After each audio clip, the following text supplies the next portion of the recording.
Por favor, abra sua Bíblia em Filipenses, capítulo 1, os versos 27 a 30. Filipenses, capítulo 1, versos 27 a 30. Diz assim a palavra de Deus: vivei acima de tudo por modo digno do Evangelho de Cristo, para que, ou indo ver-vos, ou estando ausente, ouça no tocante a vós outros que estáis firmes em um só espírito, como uma só alma, lutando juntos pela fé evangélica, e que em nada estáis intimidados pelos adversários, pois o que para eles é prova evidente de perdição, é para vós outros de salvação, e isto da parte de Deus, porque vos foi concedida a graça de padecerdes por Cristo, e não somente crerdes nele, pois tendes o mesmo combate que vistes em mim, e ainda agora ouvis que é o meu. Ó Deus, assim como tens dirigido os nossos corações até o presente neste culto, nesta hora em especial teu Espírito Santo ilumine mentes e corações, para termos o discernimento espiritual necessário na exposição da Tua Palavra, na apreensão da mesma. Em nome de Jesus. Amém. A Palavra de Deus para nós nesta manhã traz como destaque o Evangelho. E o Evangelho é muito precioso. O Evangelho é maravilhoso. O Evangelho é abrangente, porque o Evangelho não começa na história, começa na eternidade. A palavra de Deus diz assim, que Deus nos escolheu em Cristo antes da fundação do mundo.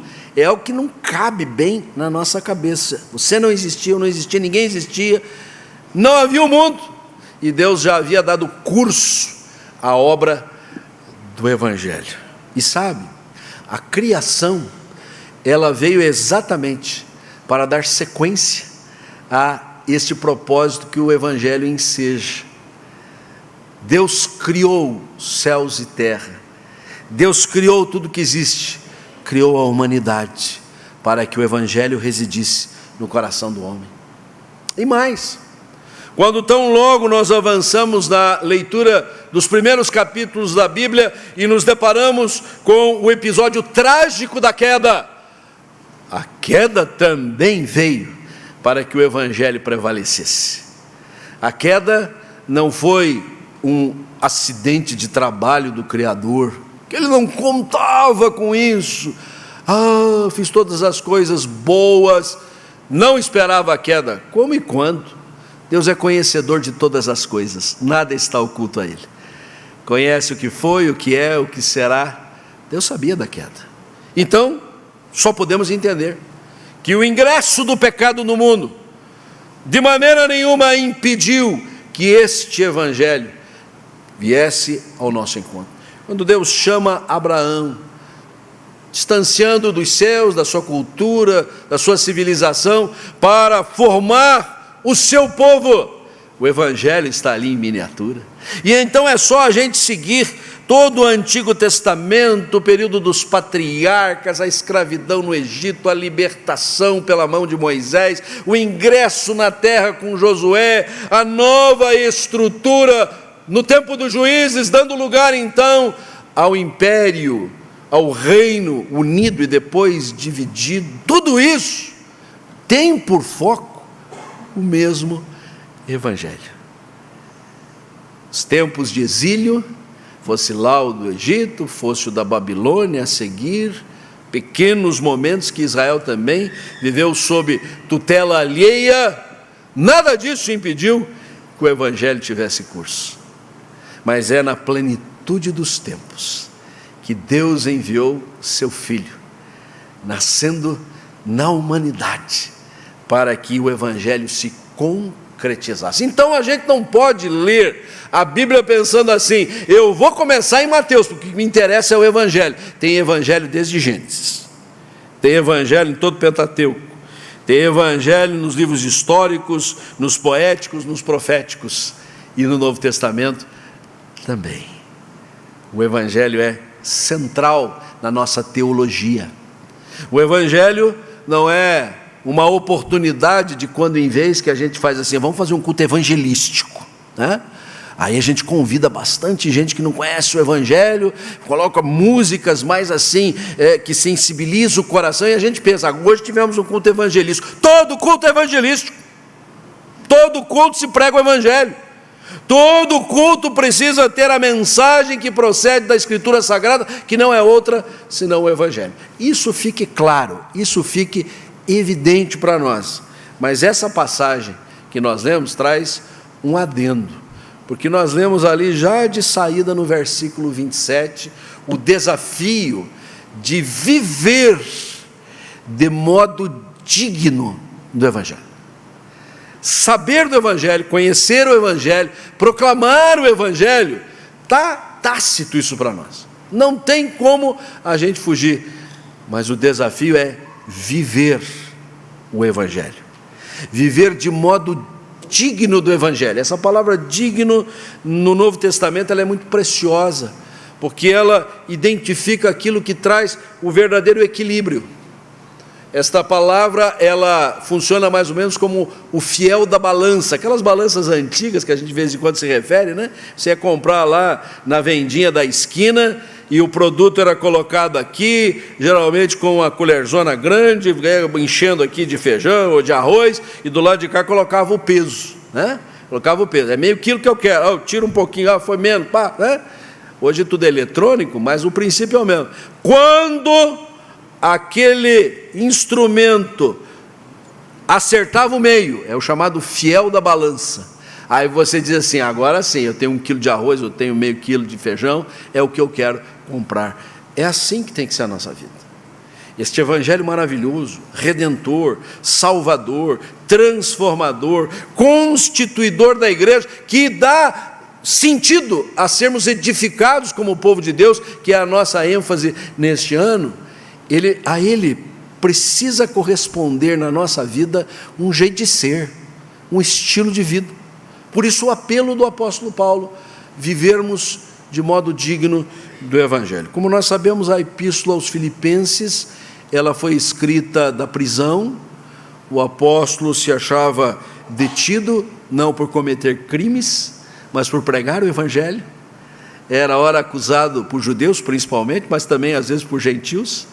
Era tido como perturbador da ordem e da paz, porque anunciava o Evangelho, e escreve uma carta tremenda, chamada inclusive Carta da Alegria, porque inúmeras vezes ele bate nessa tecla da satisfação, da alegria, do regozijo, do gozo, e dirige a epístola aos crentes da cidade de Filipos, manifestando a eles que tinha uma profunda saudade.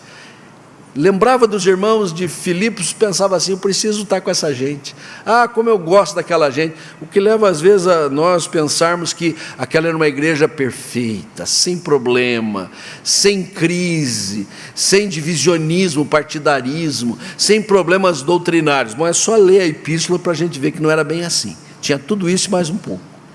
E se lermos lá no livro de Atos a descrição de Lucas sobre a igreja, nós vamos ficar mais inteirados que era uma igreja como outra qualquer, mas era a igreja que causou impacto no coração do apóstolo, e ele resolve nesta epístola, preso que está, dar uma palavra de ânimo àqueles crentes, dizer de uma realidade que eles estavam vivenciando ali, que não poderiam sucumbir diante dos infortúnios, das adversidades, mas estarem bem firmados e viverem conforme o Evangelho, do jeito que o Evangelho manda a gente viver.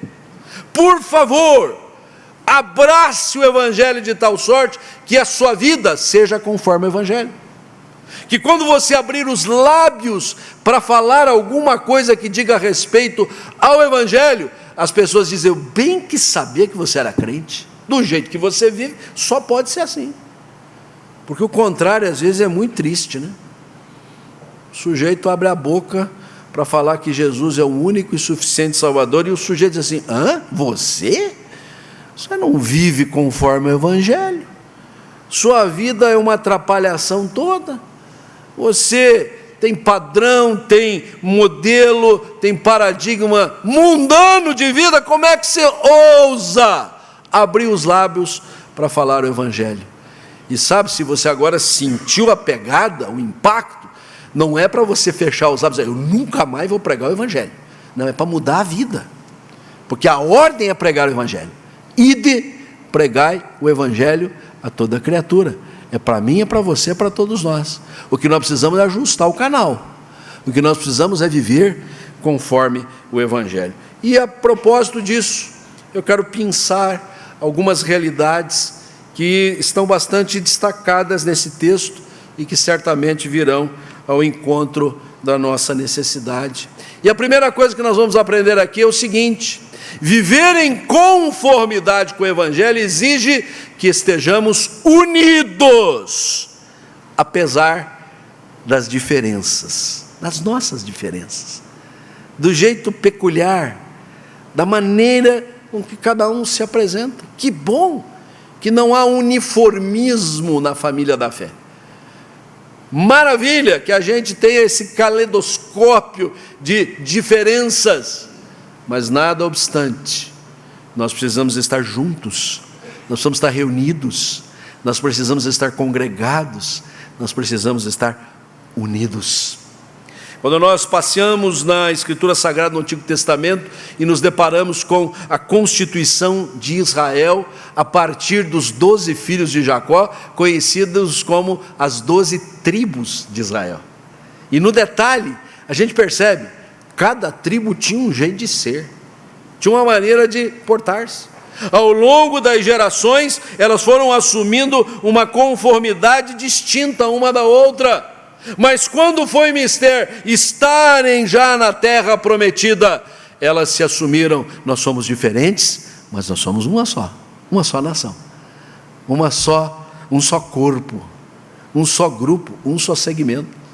As diferenças eram respeitadas, mas quando se pensava na necessidade de uma união nacional, era mister deixar de lado essas diferenças. As diferenças são importantes, elas agregam, elas somam, elas multiplicam, mas elas não podem prevalecer diante de um objetivo comum. A gente salta dos 12 tribos lá no Antigo Testamento para as 12 colunas da igreja, ou os 12 apóstolos no Novo Testamento, e você percebe aí, há algo bastante intencional com esse número 12, e você vai olhar cada um dos apóstolos, um é diferente do outro. Nem André é igual a Pedro, apesar de serem irmãos. Já foi mencionado isso no primeiro culto, até com gêmeos. Pedro e André não eram gêmeos. Tiago e João, outra dupla de irmãos, cada um tinha um jeito de ser, uma forma de se apresentar. Havia pescadores, havia coletor de impostos no colégio pastoral, havia até um sujeito que era chamado Simão Zelote, porque ele tinha uma maneira revolucionária de ver as coisas. Ali coube todo mundo, e eles estavam unidos. De vez em quando essas diferenças apareciam, normalmente quando assumiam a condição de líderes, que eram, bom, mas dentre nós tem que ter um que puxa o cordão, e aí era a hora de Jesus interferir, porque sabia de tudo que estava acontecendo, e diz assim: então seja o menor, seja o que serve. O líder é o que está lá no meio, carregando as cadeiras, fazendo o serviço braçal, e as pessoas o seguem, mas estavam juntos, estavam unidos. Na igreja é assim. E como é importante, ontem Deus nos deu a graça de reunirmos aqui lideranças da igreja, oficiais, pastores, presbíteros, diáconos, líderes dos ministérios, das sociedades internas, dos departamentos de associação. Foi muito gostoso. Trabalhamos juntos, depois trabalhamos em grupos de interesse e viemos ao final aqui orarmos juntos. A gente podia perceber naquele grande círculo de lideranças da igreja dons, talentos diversos, diferentes, mas todos estavam unidos pela mesma causa. Por isso Paulo diz: vivei de modo digno do Evangelho, porque quer eu esteja presente ou ausente, eu saiba que vocês estão firmes em um só espírito, como uma só alma, lutando juntos pela fé evangélica. Há muita luta, batalha, vamos falar disso logo a seguir, mas aqui nessa trincheira nós não somos adversários de ninguém, nós somos companheiros da caminhada, e de nós se espera, se aguarda que haja esta convergência de fatores, e nós temos tudo para fazer isso. Se você pode caminhar comigo um pouquinho antes aqui, 2 páginas antes na sua Bíblia, você vai ler em Efésios, capítulo 4, o apelo paulino para que haja unidade. Inclusive ele diz que essa unidade já existe no versículo 3, o que nós temos que fazer é um esforço diligente para preservar. A igreja não cria a unidade é dada pelo Senhor. Agora a igreja pode ajudar ou atrapalhar. Se a gente não contribuir, a gente vai atrapalhar. Então a nós só cabe preservar a unidade. E aí o destaque, olha os elementos que nos unem, olha as realidades que nos fazem convergir, versículo 4 em diante, 7 coisas para sempre estarem na nossa cabeça. Há um só corpo, um espírito, como foste chamado numa só esperança da vossa vocação, há um só Senhor, uma só fé, um só batismo, um só Deus que é Pai de todos, age por meio de todos e está em todos. Tanta coisa para a gente focar, para a gente centrar fogo, para a gente ficar debaixo delas, e a gente resolve brigar porque torce para um time ou torce para o outro, porque a gente gosta de uma cor e não gosta da outra, porque a gente prefere o culto desse jeito e não daquele jeito. Isso é carnalidade, isso é perda de tempo, isso não concorre com a conformidade ao Evangelho. Nós precisamos centrar fogo, são nesses elementos, um só corpo. E já temos dito isso com muita ênfase nesse começo de ano, sobre o nosso tema. Jesus Cristo disse: eu edificarei a minha igreja. O que vale dizer, ele só tem uma, não tem duas, não tem três, é a singularidade da igreja. Há um só corpo, o corpo de Cristo. Se ele está demonstrado na comunidade da Comendadora, ou nas outras igrejas desse presbitério, desse sino, nas outras denominações mundo afora, isso não tira o caráter único da igreja. Há um só Espírito, que é o Espírito Santo. Este Espírito que desde que o Evangelho foi introduzido no nosso coração, veio habitar em nós, ele é o penhor até o resgate da propriedade do Senhor, que somos nós. Há uma só esperança da vocação. Fomos chamados para estar no reino de Deus, e isso gerou uma esperança em nós, que é a esperança da vida eterna. Um só Senhor, é o Senhor Jesus, é a Ele que nós servimos. Pastor não é Senhor, conselho não é Senhor, líderes não são senhores, servos não são senhores também, mas o Senhor Jesus, a Ele nós nos submetemos.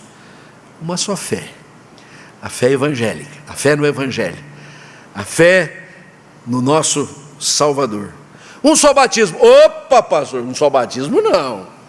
Eu sei que tem uns batismos diferentes. Pelo menos tem o batismo por aspersão, tem o batismo por imersão, tem por efusão. Nós não estamos falando de modalidade.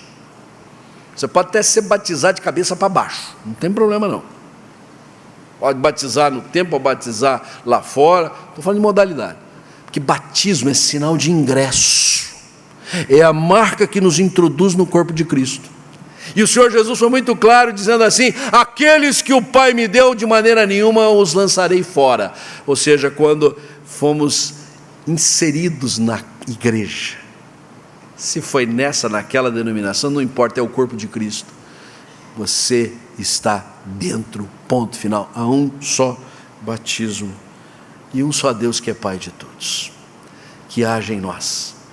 Então vamos centrar nossa atenção nestes elementos, porque isso nos leva a viver conforme o Evangelho. Em segundo lugar, viver em conformidade com o Evangelho exige que sejamos ousados, apesar das oposições. Versículo 28. Temos que lutar juntos, porque é luta, é batalha. Não estamos intimidados pelos adversários. Você entrou no corpo de Cristo, você é da igreja do Senhor, você acolheu o Evangelho, você vive de acordo com o Evangelho, você proclama o Evangelho, você é gente boa, você só faz o bem, então você vai ser só aplaudido. Todo mundo vai dizer: ah, você é a melhor pessoa do mundo, você é maravilhoso, que pessoa fantástica. Ledo enganou. Você vai ser contraditado, você vai ser zombado, você vai ser desprezado, até mesmo quando te tratarem tão bem, porque você é tão gentil, tão simpático, tão afável. Como é que o sujeito vai contrariar você, dizendo assim na cara dura que não concorda? Ele vai dar um sorrisinho: é isso mesmo. Na hora que você vai embora, diz assim: esse é um beato, esse é um fanático, esse aí acha que sabe tudo, e vai dar de ombros para você. Mas nós não podemos perder a nossa ousadia no Senhor. Nós vivemos este evangelho que abraçamos num contexto beligerante. Esta expressão bíblica de Paulo aqui é muito forte, né? Tanto que o subtítulo em negrito diz assim: unidade cristã na luta. Não é unidade cristã na festa, no feriadão, no passeio, no dia ensolarado. Não, é na batalha, é na luta, é juntos pela fé evangélica, lutando juntos por esta fé e não sendo intimidados pelos adversários. E a única coisa que nós temos é a convicção, é a certeza de que o que para eles é prova evidente de salvação, para nós é de salvação da parte de Deus. Aquele que contradita o Evangelho, aquele que zomba do Evangelho, ele olha para você e diz: você está perdendo a vida, os prazeres da vida, as recreações infinitas, as paixões carnais, que hoje são tão celebradas, né? Hoje as pessoas imaginam assim, vão ser laureadas, porque junto com cantar, precisam mostrar as suas partes íntimas, né? Parece que de vez em quando alguns segmentos aí até tem bom senso, né? Para ficar só com a voz boa e não com o resto. Mas virou isso, e a gente é zombado por dizer: não, existe a necessidade de ser pudico, ser puro, de ser uma pessoa isenta destes comportamentos. Para eles é prova de perdição. Você é um perdido, você está perdendo a vida, você está perdendo o melhor da vida. Não, para nós é de salvação, porque não há maior alegria do que a alegria da salvação, a alegria de estar na comunhão com o Senhor, a alegria de fazer parte do povo de Deus, e essa alegria jamais nos será subtraída. Viver em conformidade com o Evangelho exige que estejamos unidos, apesar das diferenças. Isso é interno. Mas exige que sejamos ousados, apesar das oposições. É a briga lá fora. Mas por fim eu quero dizer: viver em conformidade com o Evangelho exige que estejamos confiantes, apesar dos padecimentos. Fique bem claro, você que faz parte do reino de Deus, que abraçou o Evangelho, que vive o Evangelho, e está numa batalha, você recebeu uma graça adicional. A graça da salvação, a gente sempre fala dela. Esta graça que levou Jesus à cruz para morrer em nosso lugar, quando verteu seu sangue, nós temos os nossos pecados purificados. Desta graça maravilhosa que a gente sempre canta, ou sozinhos ou acompanhados de coral, maravilhosa graça. Mas o apóstolo trouxe uma outra realidade, uma outra graça.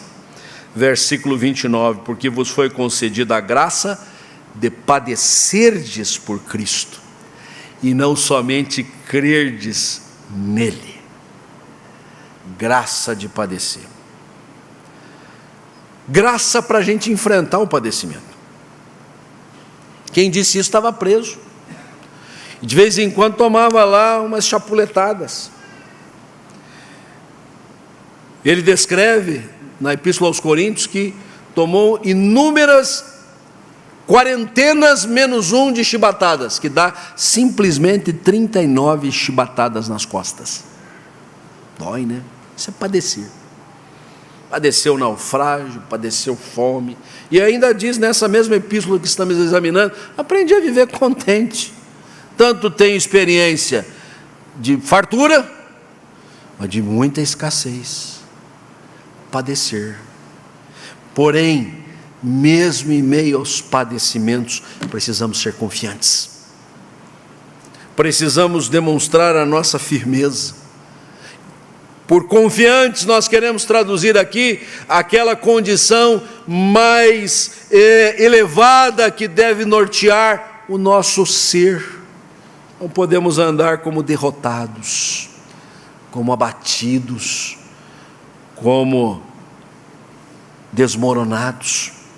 Escrevendo aos Coríntios, na sua segunda carta, o apóstolo diz assim, a partir do versículo 8, capítulo 4, versículo 8: em tudo somos atribulados, porém não angustiados, perplexos, porém não desanimados, perseguidos, porém não desamparados, abatidos, porém não destruídos, levando sempre no corpo o morrer de Jesus, para que também a sua vida se manifeste em nosso corpo.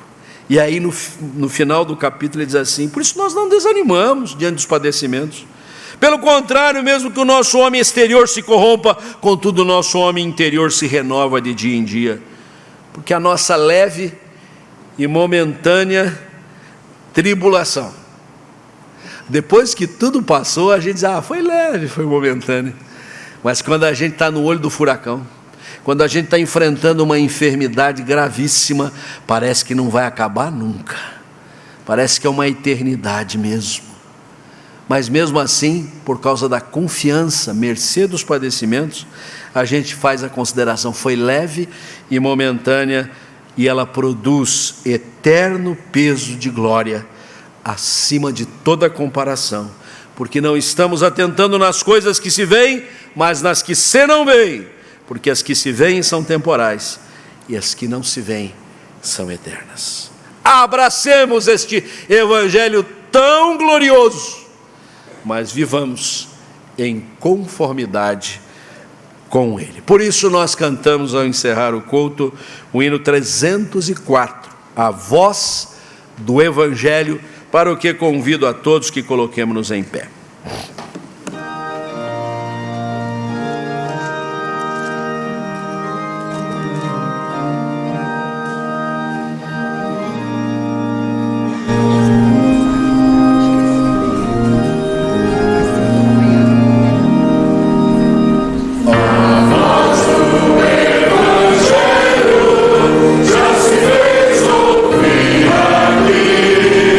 Publicando em som alegre.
Seja bendito o teu nome, porque desde antes da fundação do mundo intentaste tudo que tem tido lugar na face da terra.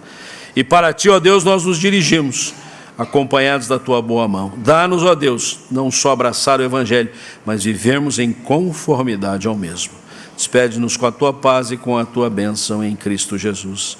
Que a maravilhosa graça de Cristo, o amor do Pai, as consolações do Espírito, sejam convosco, hoje e sempre. Amém. Santa